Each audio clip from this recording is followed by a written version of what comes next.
しいほど光り出した白い闇切り裂く翼になれ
Panaginip lang. Rico? Risa, ang ribbon ko nawawala. Nawawala? Bakit kaya? Nanaginip ako ngayon lang. Nakasama ko daw kayo ni Dark sa loob ng painting ni Daisuke. Nasugatan si Dark kaya ginamit ko ang ribbon ko para talian ito. At may dumating na mga weird na sundalo.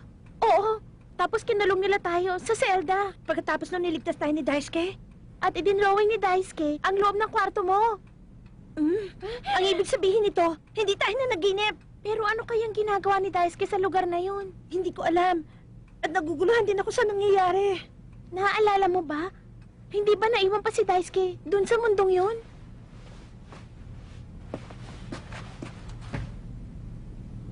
Sabi ni Daisuke, maghintay lang daw tayo dahil sinisiguro niyang babalik siya.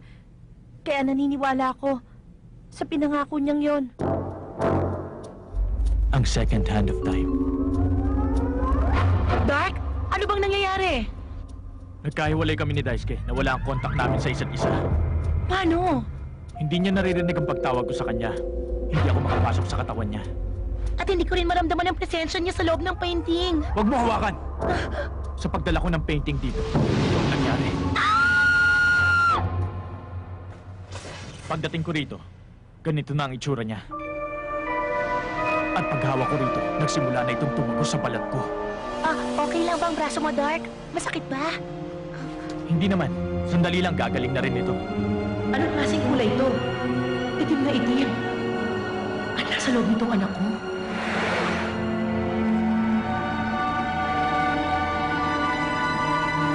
Naiintindihan ko na. Yung pala ang ibig sabihin. Wala na akong nararamdamang anumang kapangyarihan sa artwork na to. Lumipat na nga kaya ang second hand of time sa painting ni Daisuke?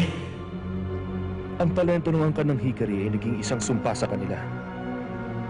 Ang artworks na nalikha ng mga Hikari na naglalaman ng Salamanca ay may kapangyarihang angkinin o wasakin ang kaluluwa ng isa. Kinatakutan ng mga Hikari ang kapangyarihang ito kaya ikinulong nila ang Salamanca. Gaya ng ginawa nila dito. Ang second hand of time ay matagal nang sinubukang wasakin. Subalit, walang sino man sa mga ninuno mo ang nagtagumpay sa pagtatangkang wasakin ito. Ito ang itinuturing na karma ng angkan ng Hikari. Ibig sabihin ako lang lahat ang sasalo ng karma na angkan ng Hikari. Daisuke, imposible ang ginagawa mo. Hindi mo makakayanang iligtas ang second hand of time.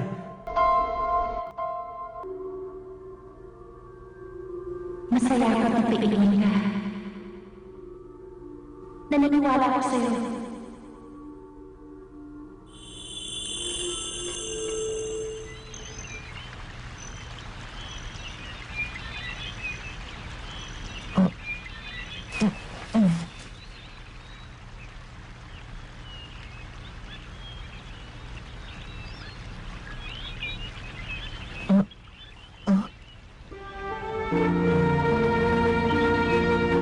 masaya ako sa pagdating mo dito sa sariling mundo ko. Ikaw si... Ang pangalan ko ay Friedert. Ikaw si Friedert?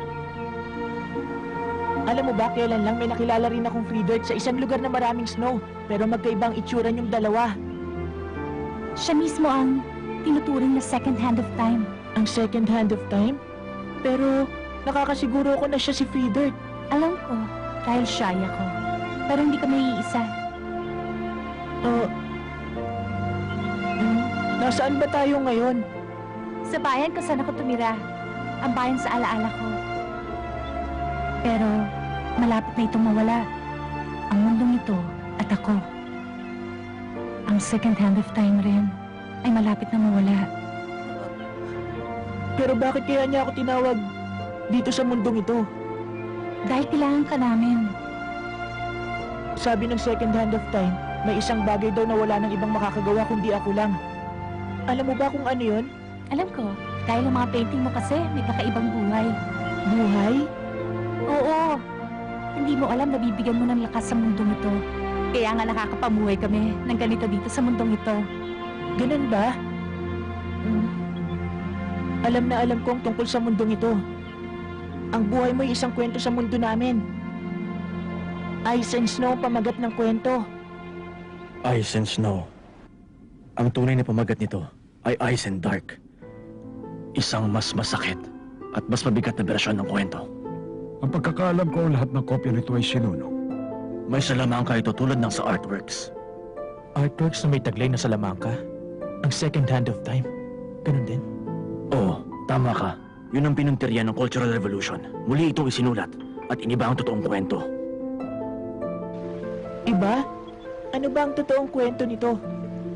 Dalawang batang lalaki ang naging matalik kong kaibigan nung maliit pa ako. Si Elliot at si Kael. Kael? Araw-araw, magkakasama kaming tatlo para maglaro. Pero, unti-unting nahulog ang loob namin ni Elliot sa isa't isa. Habang buhay tayong magsasama. Oo, pangako yan.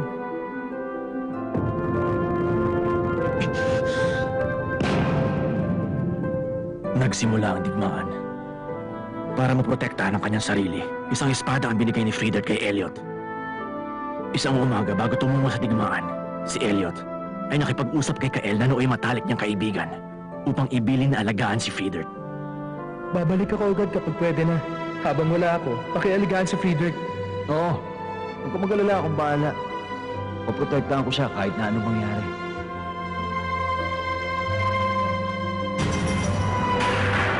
Subalit, matindi ang nararamdamang pagmamahal ni Kael kay Friedert. Naging sanhi ito ng pagkasuklam niya kay Elliot. Pinuntahan ni Kael ang artwork na ipinamana sa bayan nila. Ang second hand of time na tagapagbantay ng oras at panahon. At hiniling ang pinagbabawal na kahilingan. Kunin niyo na ang lahat ng oras sa buhay ni Elliot. Alam kong masamang kahilingan ito. Pero ayoko mapa sa kanya pinakamamahal ko si Friedert. Kung hindi na makakabalik si Elliot, sigurado si Friedert ay... Isang sibat ang tumama sa likod ni Elliot. Sibat na kahugis ng ikalawang kamay ng isang higanting relo. Nang mabalitaan ito ni Friedert, siya naman ang humingi ng kahilingan. Ibigay niyo ang lahat ng natitira kong oras kay Elliot. Friedert! Hindi inakala ni Kael na ang ginawa niya ay magre-resulta sa pagkamatay ng pinakamamahal niyang si Friedert. Sa pagkabuhay ni Elliot dahil sa kahilingan ni Friedert, muli siyang bumalik sa bayan nila. Isang lapida ang nakita niya, kung saan nakaukit ang pangalan ni Friedert.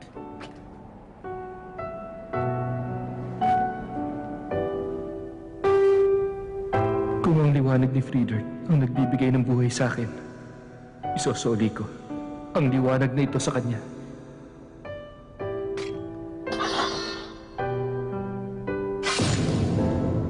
Ang espadang binigay ni Friedert kay Elliot bilang proteksyon ang nagwakas sa buhay niya.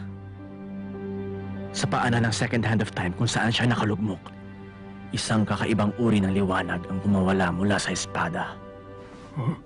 Ano bang klaseng kwento yan? Wala sa ayos. Magbibigay ng buhay, kukuha ng buhay. Nakakainis. Yun ang nilalaman ng libro. Kwento ito base sa tunay na pangyayari sa buhay ni Kyle Enduil.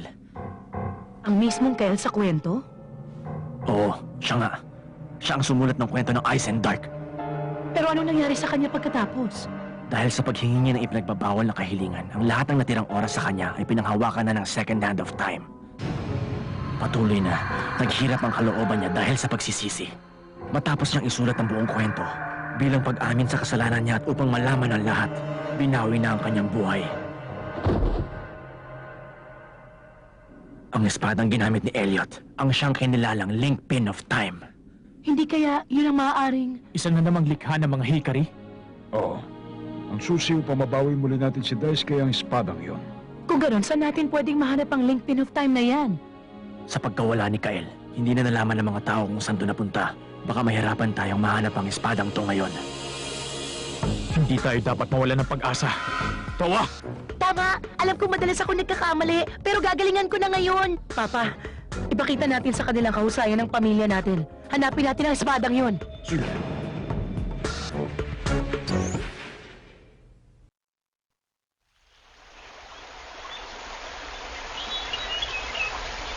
That's Ang iba yan. Dun sa kwento ng Ice and Snow na alam ko, ang layo talaga. Naintindihan ko, pero yun ang tunay na nangyari. Paano nangyari ang ganong kasakit na bagay sa isang tao? Minsan, nagiging manhid na tayo. Pagmamahal, pagkasuklam, may kapangyarihan ang damdamin ng bawat tao.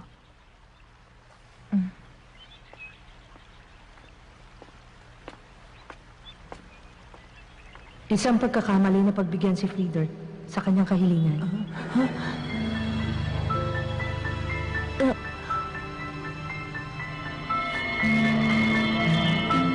Ikaw ang second hand of time, di ba? Hindi ko na kaya mapalakad muli ang oras na tumigil na. Ang kaya ko lang gawin, pansamantalang pahintuin ang oras ni Frieder.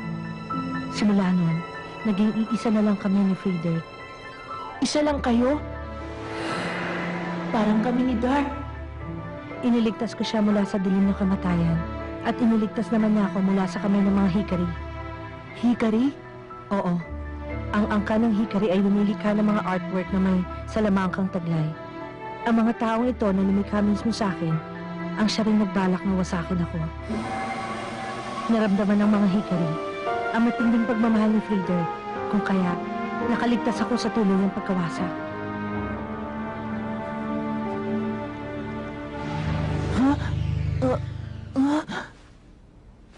Hinihintay ko ang muling pagbabalik ni Elliot dito. Kung makakapaghintay ako, babalik daw si Elliot dito balang araw. At magkikita na rin kami sa wakas. Naniniwala akong mangyayari yon. Pero, kahit na maghintay ka pa, wala na talaga si Elliot. Alam ko nabubuhay pa ang kaluluwa niya. Maaaring nasa ibang anyo na ito, pero alam kong hinahanap niya ako. Gusto sana talaga kitang matulungan kung kaya ko lang. Pero kasi, magiging malaking problema kung pakikiusapan mo kung manatili dito habang buhay. Nangako ko kay Rico na babalik ako ano man ang mangyari.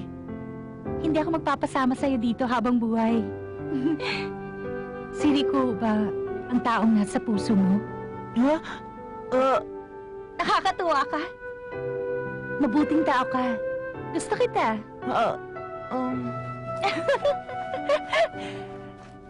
Pwede pa ba akong humingi ng isa pang tulong sa'yo? Gamit ang iyong kapangyarihan, pahabain mo ang panahon ng mundong ito. Kapangyarihan ko? Oo, gusto kong gumuhit ka. Maaari ba? Oo. Kung makakayanan ko. Buti pa, tanungin na lang natin si Dark. Siguradong matutulungan niya tayo. Pero, alam mo rin naman yun, di ba, Rico? Na gusto rin ni Dark na makabalik ng maayos at ligtas si Daisuke. Sigurado kung tutulungan niya tayo. Risa, gaano ka ba kasigurado dyan? Wala ka pa rin bang tiwala sa kanya? Alam kong ibang ugali ni Dark, pero hindi naman siya masamang tao. Pero, hindi mo napapansin may kung anong kinang sa mata ni Dark at Daisuke na magkapareho? Pansinin mo.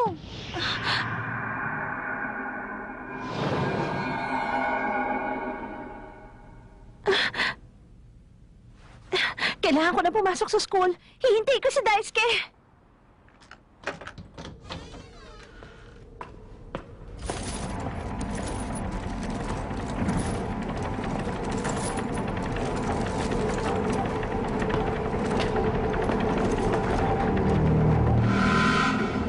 Binabalak mo bang gamitin itong bitag para lumabas si Dark? Ha, Satoshi?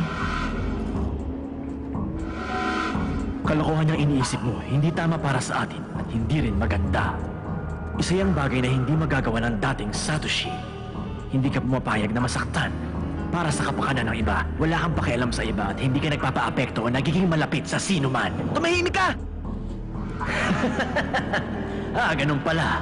O sige, kung nasasaktan ka na pinag-uusapan ng damdamin mo, kalimutan na muna natin ito sa ngayon. Sa ngayon lang, maliwanag. Alam mo, palagi kong inaalala ang kapakanan mo. Pero sa iba pa rin nakatuon ang isip mo. Sa kahit anong paraan, hindi mo inisip ang kapakanan ko. Kailangan mo ang buhay ko para hindi ka mawala dito sa mundo. Lumayas ka! Hindi mo na ako magagamit uli!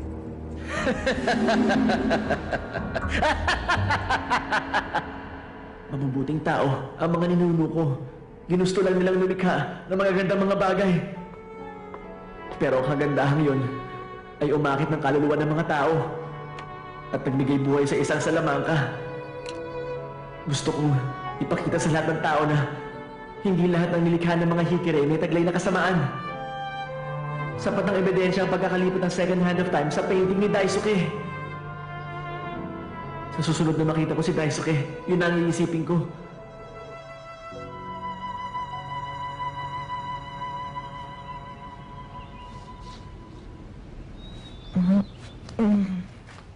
Pahinga ka muna sandali.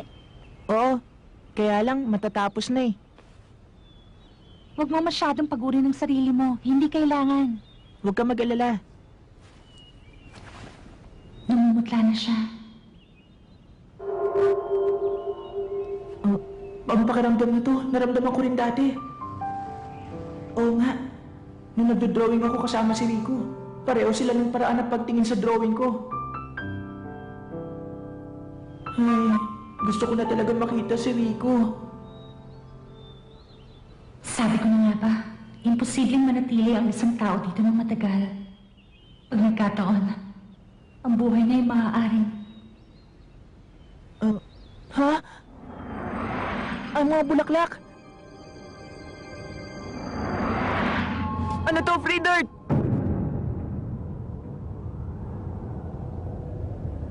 Ano ba nangyayari kina Daisuke Niwa at Satoshi Watari? Ano ba iniisip ng dalawang yon, ha? Paano tayo makakapag-rehearse nito kung wala ang dalawang bida natin sa play? Nakakainis na talaga ang dalawang yon, ha? Gano'n, ha? Kung wala silang balak sumali sa play, ikaw nang pinipili kong gaganap sa papel na Elliot. At ako naman, ang gaganap na Free Dirt. Ano bang pinagsasasabi mo? Hindi kaya bagay sa yung role na yon. Hindi naman comedy to eh. Tumahimik kayo! Si Daisuke at Satoshi ang sisihin nyo, hindi ako!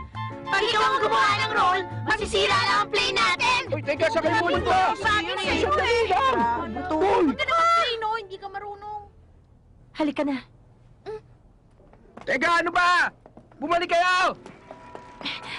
Kailangan natin makarating agad sa bahay nila, Daisuke. Oh!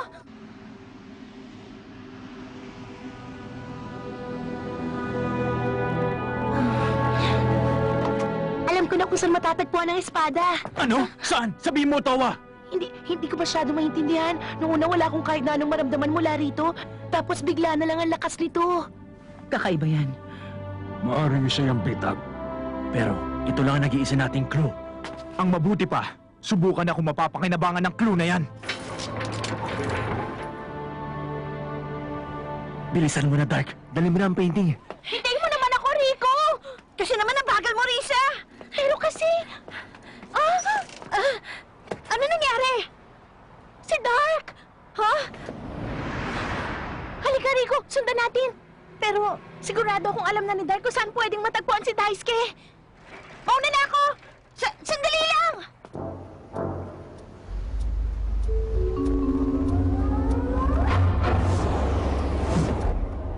Sige, ngayon na.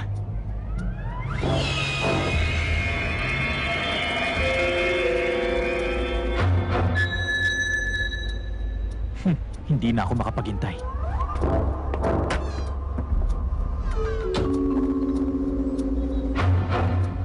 Hawak niya ang painting. Oh? Ano susunod? Siyempre papasok sa loob. Pero paano? Tingnan mo, may hagdanan doon. Kung akitin natin ang hagdanan, masisilip natin ang loob ng tore sa bintana. Halika na. Mahusay ang pagkakagawa.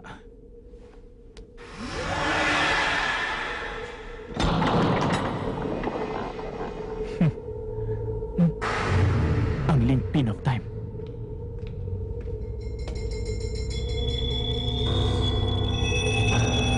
Second hand of time. Ito ang matagal mo nang hinahanap. Aba, katulad ka pa rin ng dati ah. Satoshi!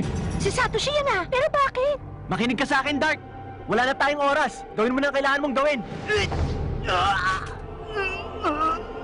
Dumating na siya.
The stream of time exists eternally.